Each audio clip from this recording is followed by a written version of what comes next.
மக்களால் ஓட்டு போட்டு இன்னைக்கு எம்எல்ஏவாக இருக்கக்கூடிய சங்கரன் கோவிலுடைய சட்டமன்ற உறுப்பினர் அண்ணன் ராஜா. இதுல அருமை என்னன்னா, அண்ணன் ராஜாக்கு இருக்கக்கூடிய மூணு குழந்தைங்களும் இன்னைக்கு எந்த பள்ளியில படிக்கிறாங்கன்னா ஹிந்தி சொல்லிக்கக்கூடிய பள்ளியில படிக்கிறாங்க. ஆனா இவருடைய சொந்த குழந்தைகள் ஹிந்தி படிக்கிறாங்க, 3 மொழி சொல்லிக்கக்கூடிய பள்ளிக்கூடத்துல படிக்கிறாங்க. இவர் பெயிண்ட் டப்பா எடுத்துட்டு போய் அலிடா அந்த ஹிந்தி அளிக்கிறார். அண்ணன் சங்கரன் கோவில் எம்எல்ஏ ராஜா நல்லா நான் வச்சுக்கங்க. 1987 இதே மாதிரி டிராமா பண்ணி தான் ஒரு எம்எல்ஏக்கு பதவி போச்சு. நீங்கள் எடுத்த அரசியல் பிரமாண சட்டத்திற்கு எதிராக வேலை செஞ்சீங்க, பதவி போச்சு. நீங்களும் விரைவில் பதவி போகும்.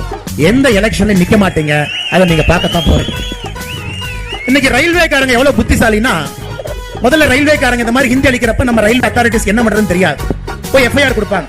அடையாளம் தெரியாத நபர்கள் 10 பேர் வந்து போர்டு அழிச்சாங்கன்னு சொல்லிட்டு கொடுப்பாங்க. எந்த கேஸ்ல எவனுமே மாட்ட மாட்டான். அதனால இந்த திமுக காரன் அடிக்கடி பெயிண்ட் டப்பா கூட்டிட்டு போய் ஏதாச்சும் இடத்துல அடிப்பாங்க. ஏன்னா யாரும் பேர் தெரியாது. இந்த முறை ரயில்வேக்காரங்க எவ்வளவு உஷாருன்னா, அக்யூஸ் நம்பர் 1 ராஜா, அக்யூஸ் நம்பர் 2 இவன், அக்யூஸ் நம்பர் 3 கொடுத்தனே துண்டாக்கான துணியக்கான ஒரே ஒரு நாள் அழிச்சவங்க 2வது நாள் எல்லாம் எஸ்கேப். ஏன்னா இதெல்லாம் கன்விக்ஷன் ஆன எலெக்ஷன் நிக்க முடியாது.